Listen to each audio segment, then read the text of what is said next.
Hello everybody, it's Megray, and welcome to another Minecraft time-lapse, in which I will be building Link and his trusty steed Epona from The Legend of Zelda Breath of the Wild.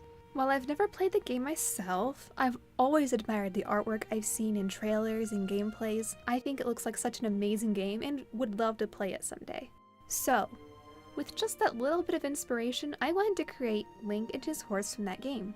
Hopefully that will be enough for it to look alright, despite my lack of knowledge of it.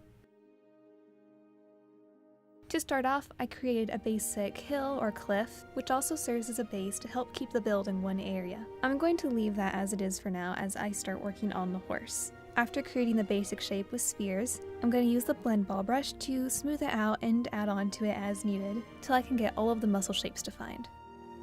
I did go through a lot of trial and error when creating this, but that's perfectly normal when it comes to creating a realistic organic. Now most of the body is complete, but I need to focus on the head, which is going to be a very crucial part to this build. To express more motion and movement, I want it to be on this very precise angle. This is very hard to do free-handed, so what I'm going to do is create the head straight on first, and then rotate it from there. This kept all of my proportions in place, while still being rotated on the angle I wanted. I'm going to create an area so I have an idea of where the saddle will go on this horse, and then we can begin working on Link. Using the same method, we're going to create the basic shape using spheres, and then using our blend ball brush to smooth it out. This required a little more handwork since I didn't want to interfere with the horse, and I just needed more precision when creating the shapes. I'm also going to be giving his head a slight angle using the same method as before.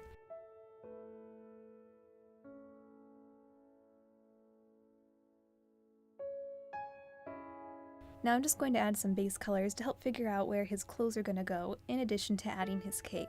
I think I have the basic form of his body looking pretty good, so now I can start adding additional things and connecting the two pieces. I'll start by adding the sword in his right hand, and then we will add the bridle to the horse and connect those reins to his other hand. Now comes the fun part where I can just start adding all kinds of little details throughout the build. I'm going to complete the saddle by adding straps and stirrups, as well as a blanket underneath, and giving him additional things he might be carrying on his journey. Once I have those in place, I can recolor his clothes to look more like they would in the game. Now that I have Link done, I need to finish up some other parts of the horse, mainly the tail and the mane, no pun intended. For her tail, I wanted it to be a nice swoosh effect, so I used a lot of curves just to create that really nice effect.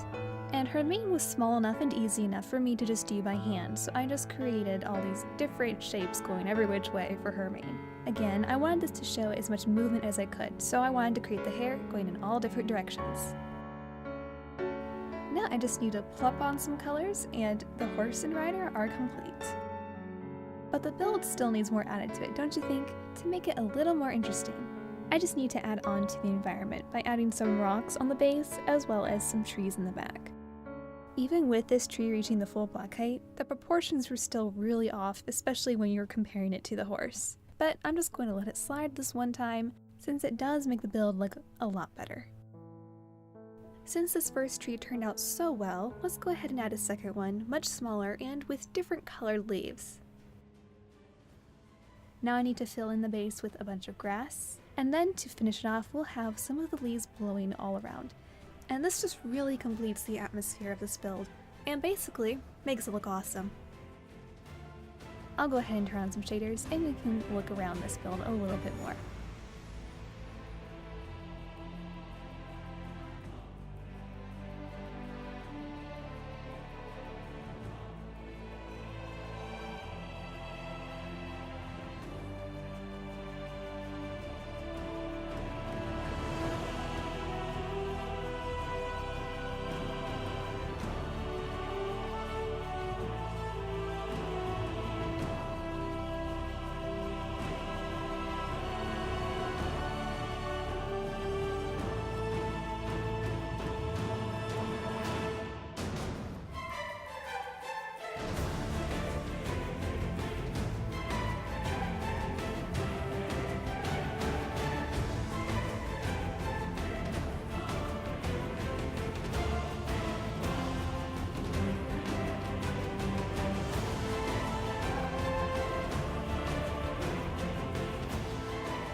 guys, I hope you all enjoyed this time lapse. I definitely learned a lot of new things and had fun in the process.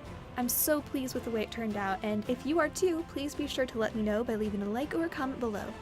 And consider subscribing if you're not already and you would like to see more builds by me. See you later!